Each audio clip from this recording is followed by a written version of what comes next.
Praise the Lord. ஆண்டவருடைய பரிசுத்த நாமத்திற்கு மகிமை.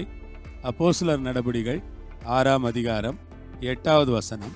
ஸ்தேவான் விசுவாசத்தினாலும் வல்லமையினாலும் நிறைந்தவனாய் ஜனங்களுக்குள்ளே பெரிய அற்புதங்களையும் அடையாளங்களையும் செய்தார். அப்போஸ்தலர் நடபடிகளில் தேவனுடைய ஒரு கிரியையை நாம் அதிகமாக பார்க்குறோம். ஸ்தேவானை பற்றி படிக்கிறோம். ஸ்தேவான் ஒரு அப்போஸ்தலனாக தன்னுடைய ஊழியத்தை ஆரம்பிக்கல. ஸ்தேவான் ஒரு சாதாரண மனுஷனாக தான் தன்னுடைய ஊழியத்தை ஆரம்பிக்கிறார். பந்தி விசாரிப்பு வேலையில் ஸ்தேவானுக்கு பங்கு இருக்கிறது. அந்த வேலையைத்தான் ஸ்தேவான் செய்கிறார்.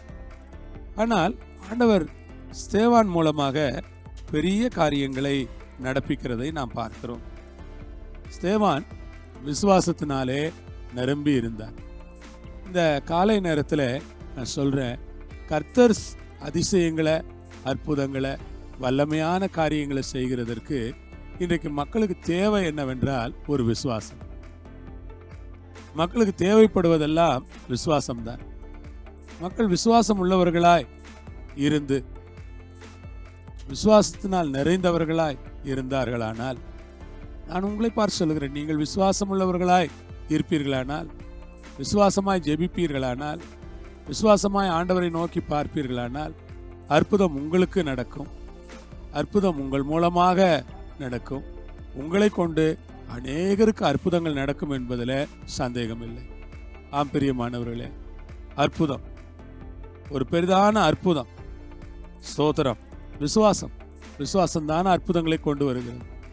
எவ்வளவுக்கு எவ்வளவு கர்த்தரை நீங்கள் விசுவாசிக்கிறீர்களோ, எவ்வளவுக்கு எவ்வளவு கர்த்தர் மேல் நீங்கள் நம்பிக்கையாக இருக்கிறீர்களோ, எவ்வளவுக்கு எவ்வளவு கர்த்தரை நீங்கள் முழு இருதயத்தோடு விசுவாசிக்கிறீர்களோ, அவ்வளவுக்கு அவ்வளவு கர்த்தர் உங்கள் வாழ்க்கையில் கிரியை செய்வார். பிரியமானவர்கள், நீங்கள் முழு இருதயத்தோடு கூட கர்த்தரை விசுவாசித்து கொண்டிருங்கள். விசுவாசத்தான் ஸ்தேவான். அப்பொழுது ஆண்டவர் அவனுக்கு வல்லமையை கொடுத்தார். விசுவாசிக்கிறவர்களுக்கு வல்லமையை கொடுக்கிறவர் தான் நம்முடைய தேவன். எங்கே மக்கள் விசுவாசிக்கிறார்களோ அங்கே மக்களுக்கு தேவன் வல்லமையை தருவார். அவருக்கு தெரியும், இந்த மக்களுக்கு வல்லமையை கொடுக்க வேண்டும், இந்த விசுவாசமாக இருக்கிற இந்த மக்களுக்கு வல்லமையை கொடுக்க வேண்டும் என்று அவர் அறிந்திருக்கிறார். விசுவாசமாக இருக்கிற ஜனங்களுக்கு தேவன் ஒரு பெரிய வல்லமையை கொடுப்பார். அந்த வல்லமையினால் அவர்களை நிரப்புவார், அவர்களை பயன்படுத்துவார். எடுத்து கர்த்தர், நீங்கள் விசுவாசமாக இருப்பீர்களானால் வல்லமையை கொடுப்பார். பயங்கரமாக உங்களை வல்லமையாய் பயன்படுத்த தொடங்குவார். ஆகவே நீங்கள் எல்லா காலத்திலும் சூழ்நிலையிலும் விசுவாசம் உள்ளவர்களாக இருங்கள் என்று உங்களை நான் உற்சாகப்படுத்துகிறேன். ஜனங்களுக்குள்ளே ஸ்தேவான் மூலமா பெரிய அற்புதங்கள் நடந்தது. ஆச்சரியம்தான். ஒரு சாதாரண ஸ்தேவான் தான். அவர் ஒன்றும் ஒரு பெரிய ஆள் கிடையாது, ஒரு சாதாரண மனுஷன்தான்.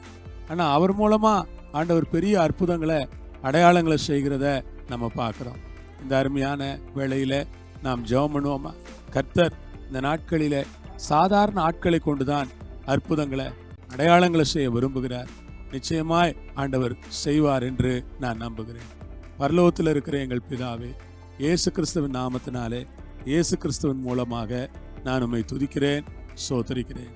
ஸ்தேவானுக்கு அற்புதங்களை, அதிசயங்களை, அடையாளங்களை செய்கிற எங்கள் தேவன் எங்களுக்கு செய்ய வல்லவராய் இருப்பதற்காக ஸ்தோத்திரம் அப்பா. உடைய கரத்தில் எங்களை ஒப்பு கொடுக்கிறோம். கர்த்ததாமே எங்களோடு இருந்து அற்புதங்கள், அடையாளங்களை செய்து அநேக மக்களுக்கு நாங்கள் ஒரு ஆசீர்வாதமாக இருப்பதற்கு கர்த்தர் தம்முடைய கரத்தில் எங்களை பயன்படுத்தும்படியாய் கேட்கிறோம். துதிகன மகிமை உமக்குத்தான், இயேசுவின் மூலம் கேட்கிறோம் பிதாவே, ஆமேன். அல்லேலூயா. ஆண்டவர் உங்களோடு இருப்பார். ஆண்டவருக்கு மகிமை உண்டாகட்டும். ஆமேன்.